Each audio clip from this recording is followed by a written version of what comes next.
I think there is an inescapable reality that cannot be denied. And that is that the very Arab states that lament the rise of Turkey, that are antagonistic towards Turkey, are the very powers that themselves have inadvertently facilitated Turkey's rise and inadvertently facilitated the soft power that Turkey enjoys today, that has enabled it to challenge the traditional relationships between the Gulf states and the Muslim world, whether that's with Pakistan or with Malaysia. And the reason is simple. Where Turkey is moving more towards Muslim exceptionalism and away from Ataturk secularism, the Arab states are going in the opposite direction, moving away from the Muslim exceptionalism that they once monopolized and moving more in favor of secular ideologies that were clearly rejected in the first free and fair elections in the post-Arab Spring period. Those elections demonstrated that if left to their own devices, the Arab populations tend to lean towards parties associated with ideas of Muslim exceptionalism, whether it's the Islamist or Hizb al-Nur or Arida Sha'biyya, and tend to reject ideas associated with antagonism to Muslim exceptionalism,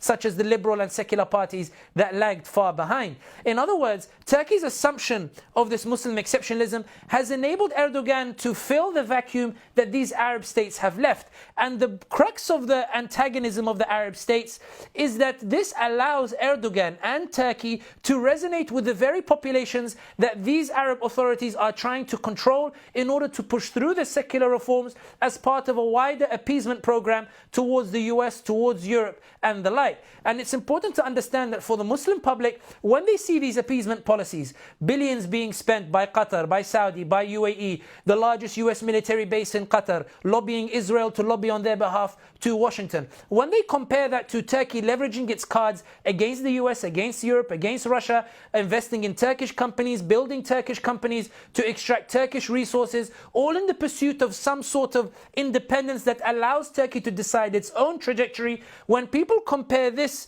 idea of Muslim exceptionalism that is becoming embodied in Turkey to the ideas espoused